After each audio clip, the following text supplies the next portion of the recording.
Hello students, welcome to my YouTube channel purpose of education. तो students, मैंने कक्षा 10 हिंदी का मॉडल पेपर लिया हुआ है। इसी सत्र 2024-25 का ही लिया है। हिंदी का पूर्णांक आपका 70 नंबर का रहेगा। 30 नंबर आपको आपके स्कूल से प्रैक्टिकल मिलेगा। समय आपको 3 घंटे 15 मिनट का दिया जाएगा। अब निर्देश आपको पढ़ लेने चाहिए एग्जाम में। पहला दिया है, प्रारंभ के 15 मिनट परीक्षार्थियों को प्रश्न पत्र पढ़ने के लिए निर्धारित हैं। तो 3.25 घंटे का आपको टाइम मिलता है। उसमें 15 मिनट आपको प्रश्न पत्र को शुरू वाले पेज से लेकर आखिरी पेज तक प्रश्न को पढ़ लेना चाहिए। उसमें से फिर जो आपको सही से आया पहले उसी से स्टार्ट करना चाहिए। दूसरा दिया है, प्रश्न पत्र 2 खंड अ तथा खंड ब में विभाजित है। अ और ब 2 खंड में विभाजित है। प्रश्न पत्र के खंड अ में बहुविकल्पीय प्रश्न है, जिसमें सही विकल्प चयन करके ओएमआर शीट पर नीले अथवा काले बाल पॉइंट पेन से सही विकल्प वाले गोले को पूर्ण रूप से काला करें। तो आपको खंड अ जो दिया है उसमें बहुविकल्पीय प्रश्न आपके 20 बहुविकल्पीय प्रश्न दिए हुए हैं। उसी में जो वैकल्पिक प्रश्न में से जो आपको उत्तर सही लगे उसी उत्तर को अपनी ओमआर शीट पे गोला भरना आपको नीले या काले बॉल पॉइंट पेन से। खंड अ में चौथा दिया है, खंड अ में बहुविकल्पी प्रश्न हेतु प्रश्न प्रत्येक प्रश्न के लिए 1 अंक निर्धारित है। बहुविकल्पी प्रश्न में प्रत्येक प्रश्न के लिए 1 अंक मिलेगा आपको। सब में 20 प्रश्न रहेंगे, 20 अंक मिलेगा। यह ओएमआर शीट पर उत्तर अंकित किए जाने के पश्चात उसे काटे नहीं अथवा तथा इरेजर एवं व्हाइटनर आदि का प्रयोग न करें। बहुत इंपॉर्टेंट बात बताई गई है कि जैसे कि आपको पहला प्रश्न पूछा है, उसके 4 ऑप्शन है। आप समझ लो पहले का डी वाले का ऑप्शन सही था और आपने गलती से सी भर दिया और आप सोच रहे हो कि अब तो डी है इसका आंसर, मुझे मालूम है, तो उसको व्हाइटनर लगा के डी नहीं भरना है, वरना आपका वो भी गलत हो जाएगा। आपका जो अगर आप गलत हो गया तो उसको रहने दो, क्योंकि हाथ से ओएमआर नहीं चेक होता है, मशीन से चेक होती है। अगर 2 गोले को भरोगे तो आपका वो वाला क्वेश्चन आपका गलत हो जाएगा। ना 2 गोला भरना होता है और आपको पूरे गोले को भर देना होता है एकदम सही से। उसपे से सही का निशान या डॉट का निशान बिल्कुल नहीं, बस आपको गोले को पूरा भरना होता है नीले या काले बॉल पॉइंट पेन से, और सिर्फ एक गोले को। अगर आपको गलती से कोई गलत गोला भरा गया है तो आपको दूसरा गोला नहीं भरना है। प्रत्येक प्रश्न के सम्मुख उनके निर्धारित अंक दिए गए हैं। तो जैसे कि आपका खंड अ दिया है, बहुविकल्पी प्रश्न है आपका। पहला दिया है, बाबू गुलाब राय किस युग के लेखक हैं? ए भारतेंद्र युग, बी द्विवेदी युग, सी शुक्ल युग, डी शुक्लोत्तर युग। तो बाबू गुलाब राय हैं, वो द्विवेदी युग के लेखक हैं। प्रश्न दूसरा दिया, चिंतामणि किस विधा की रचना है? ए निबंध, बी कविता, सी नाटक, डी कहानी। तो अगर आप लोग किताब पढ़ते होगे तो आपको पता होगा चिंतामणि आचार्य रामचंद्र शुक्ल की निबंध विधा की रचना है। प्रश्न तीसरा दिया, गबन किसकी रचना है? मुंशी प्रेमचंद, बी जयशंकर प्रसाद, सी निराला, डी हरिकृष्ण प्रेमी। तो गबन जो है आपका ए वाला सही है, मुंशी प्रेमचंद की रचना है। प्रश्न चौथा पूछा है, शुक्ल युग की समयावधि है? ए 1936 से 1943 तक, बी 1919 से 1938 तक, 1900 से 1918 तक, डी उपरोक्त में से कोई नहीं। तो जो शुक्ल युग की समयावधि है 1919 से 1938 तक मानी जाती है।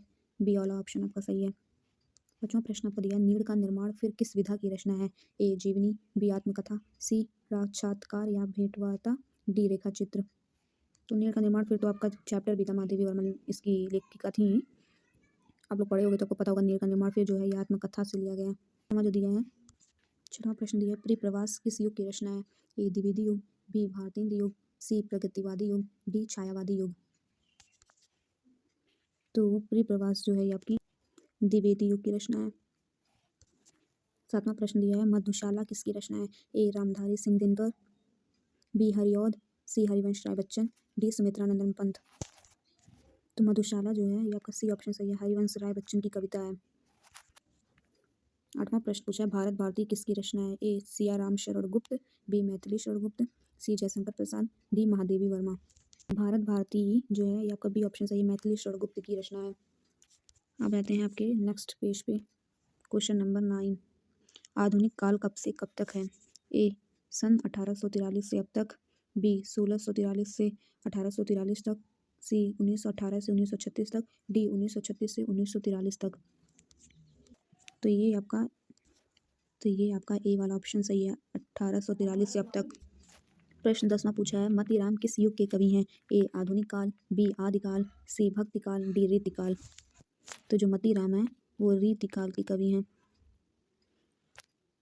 प्रश्न 11 दिया है, हास्य रस का स्थायी भाव है? ए शोक, बी रति, सी हास, डी निर्वेद। तो हास्य रस का स्थायी भाव हास्य ऑप्शन सी आपका सही है। प्रश्न 12 पूछा है, सोहत ओढ़े पीत पट श्याम सलोनी गात मनोनील मणि शैल पर आत्म प्रयोग प्रभात। ये प्रकाश नहीं प्रभात रहेगा। उपयोग पंक्तियों में कौन सा अलंकार है? ए उपमा अलंकार, बी उत्प्रेक्षा अलंकार, सी रूपक अलंकार, डी श्लेष अलंकार। तो ये आपका 12वें का जो है बी ऑप्शन सही हो जाएगा, उत्प्रेक्षा अलंकार है। कैसे पता चला कि उत्प्रेक्षा अलंकार है ये? तो उत्प्रेक्षा अलंकार की परिभाषा होती है, जब उपमेय में उपमान की संभावना या कल्पना की जाए तो वहाँ उत्प्रेक्षा अलंकार होता है। जैसे जो उपरोक्त पंक्तियाँ हैं उसमें कृष्ण के श्याम रंग के शरीर की तुलना जो है नीलमणि पर्वत पर पड़ने वाली सूर्य की किरणों से की गई है। तो यहाँ उपमेय में उपमान की संभावना व्यक्त की गई है ना। और उत्प्रेक्षा अलंकार के बोधक शब्द मनो भी यहाँ पे आया, मनो नीलमणि स्थल पर। तो अगर आपको अलंकार, उपमा क्या होता है, रूपक क्या होता है, उत्प्रेक्षा क्या होता है, अनुप्रास, यमक, श्लेष, तो ये सब अलंकार पता होंगे तो आप अंतर निकाल ले जाएंगे ना कि ये कौन सा अलंकार है। जैसे दिया आपका प्रश्न 13, रोला छंद में कुल कितने चरण होते हैं? A 3, B 2, C 4, D 5। तो जो है रोला छंद में 4 चरण होते हैं। 14वां आ गया, आकर्षण शब्द में किस उपसर्ग का प्रयोग किया गया है? A वी, B गान, C अक, D आ। तो आप लोगों को पता होना चाहिए उपसर्ग क्या होता है, प्रत्यय क्या होता है, ये सब तो हम लोग को क्लास 6 से ही पढ़ाया जाता है। तो उपसर्ग प्रत्यय ये सब पता होगा आपको तो आप बता दोगे। प्रत्यय शब्द के आखिरी में लगता है और जो उपसर्ग होता है शब्द के शुरुआत में उपसर्ग लगता है। तो यहाँ पे जो आ है, डी वाला ऑप्शन आपका जो है वही सही है। यहाँ पे उपसर्ग, आकर्षण में उपसर्ग आ है, उपसर्ग पहले लगता है शब्द के, प्रत्यय लास्ट में लगता है। प्रश्न 15 दिया है, रचना के आधार पर वाक्य के कितने भेद हैं? A 2, B 5, C 6, D 3। के आधार पर वाक्य के 3 भेद हैं। तो आपका पूछा है रचना के आधार पर वाक्य के कितने भेद हैं? तो A 2, B 5, C 6, D 3 दिया है। तो रचना के आधार पर आपका वाक्य जो है 3 प्रकार का होता है, सरल वाक्य, मिश्रित वाक्य, संयुक्त वाक्य। प्रश्न 16 दिया है, पीताम्बर में कौन सा समास है? A कर्मधारय, B द्वंद्व, C बहुब्रीहि, D तत्पुरुष। तो पीताम्बर का संधि विच्छेद किया जाता है तो पीत धन अंबर मिलाकर बना हुआ है पीताम्बर। तो यहाँ अ धन अ मिलाकर आ हुआ है। 17 दिया है, आंसू का तत्सम रूप है। तो पहले आपको जानना जरूरी है कि तत्सम और तद्भव क्या होते हैं। तो तत्सम शब्द वे होते हैं जो संस्कृत से हिंदी में लाए जाते हैं और उनको ज्यों का त्यों हिंदी में प्रयुक्त करते हैं। तद्भव शब्द उनको कहते हैं जो संस्कृत से हिंदी में लाए जाते हैं परंतु उसी रूप में नहीं उसको प्रयोग किया जाता है, उसके आकार को बदल देते हैं। जैसे अग्नि मतलब आग, ये आपका संस्कृत से आया हुआ है अग्नि, ये आपका तत्सम शब्द है लेकिन इसको हिंदी में जब लाया गया तो इसके रूप को बदल दिया गया, इसको आग कर दिया गया, तद्भव। तो तद्भव वही होता है जो रूप को बदल दे। तो ये तत्सम, आंसू का तत्सम रूप क्या होगा? क्योंकि आंसू तद्भव है, इसका मतलब रूप बदल दिया गया हिंदी में लाकर, लेकिन इसका जो तत्सम रूप है, वास्तविक रूप जो संस्कृत में है वो क्या है? जैसे ए दिया है अश्रु, बी अंशु, सी रोना, डी आँख। तो ए वाला ऑप्शन आपका, तो ए वाला ऑप्शन आपका सही है, अश्रु।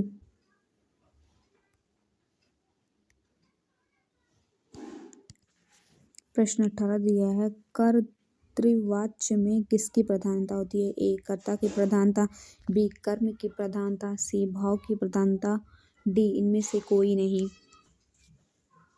तो कर्तृवाच्य में कर्ता की प्रधानता होती है।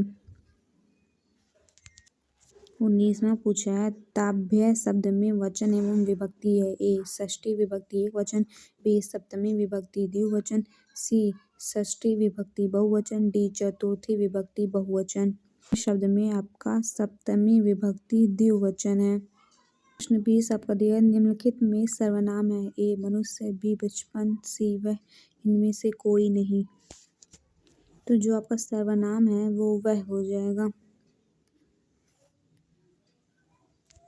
तो आपके बहुविकल्पी प्रश्न 20 होते हैं, 20 बहुविकल्पी आपका समाप्त हो गया है।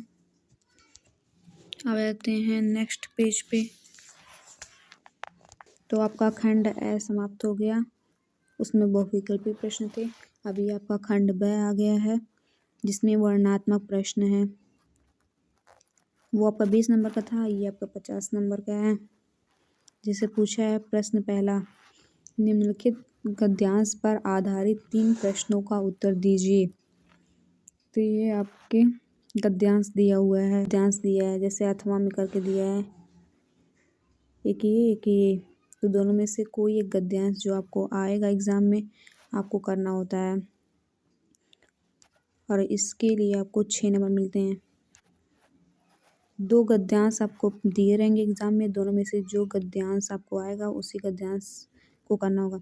जैसे आधारित 3 प्रश्न दिए रहेंगे, प्रत्येक प्रश्न आपका 2 नंबर का रहेगा, कुल मिला के 6 नंबर आपका गद्यांश से आधारित प्रश्नों पे मिलते हैं। 3 प्रश्न होते हैं, एक प्रश्न 2 मार्क का, कुल मिला के 6 मार्क्स आपका गद्यांश पे आधारित प्रश्नों का मिलते हैं।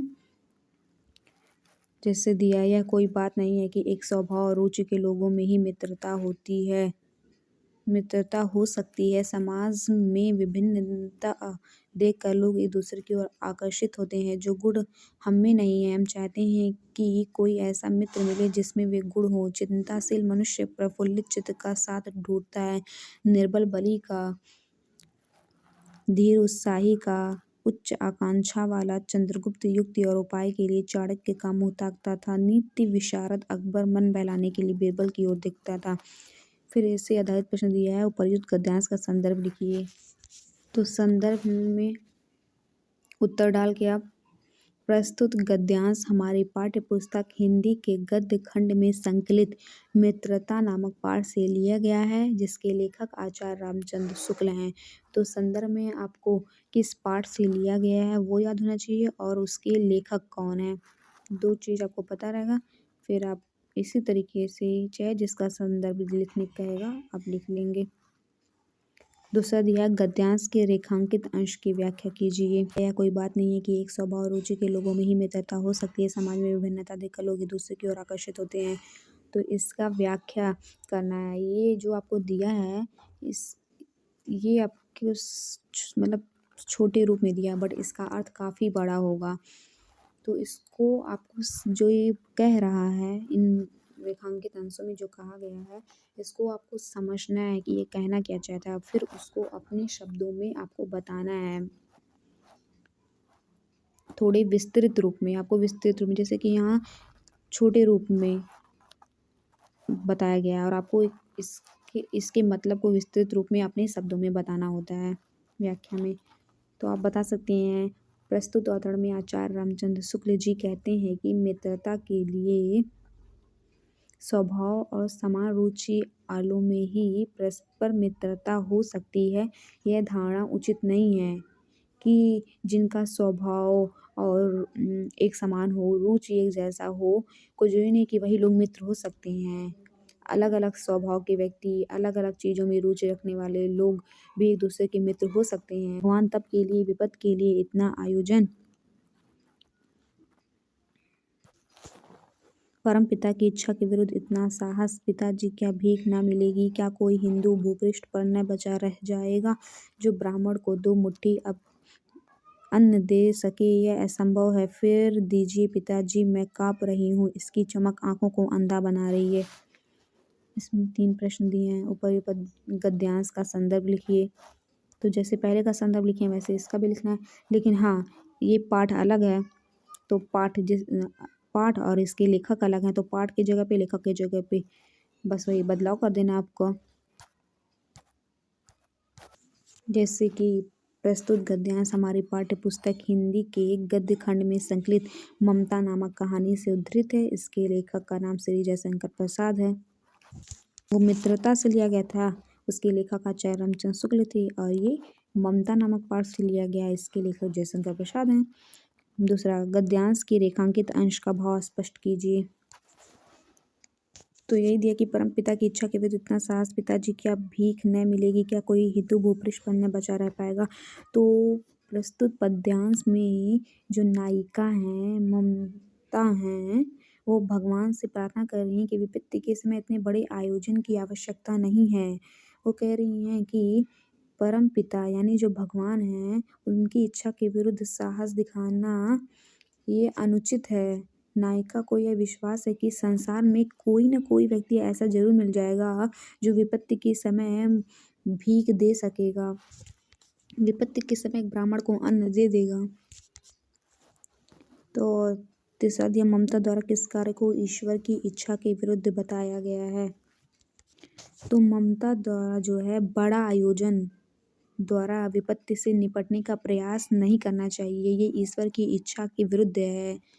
मतलब कोई विपत्ति आ जाए तो हमें बड़ा से बड़ा आयोजन नहीं करना चाहिए, ये ईश्वर की इच्छा के विरुद्ध है। नायिका का मानना है कि विपत्ति में अगर कोई व्यक्ति सहायता करे या न करे, परंतु जो भगवान है वो कभी न कभी किसी न किसी रूप में आकर वो हमारी मदद जरूर करते हैं। तो ऐसे ही आपको पढ़कर उसके अर्थ को अपने शब्दों में लिखना होता है।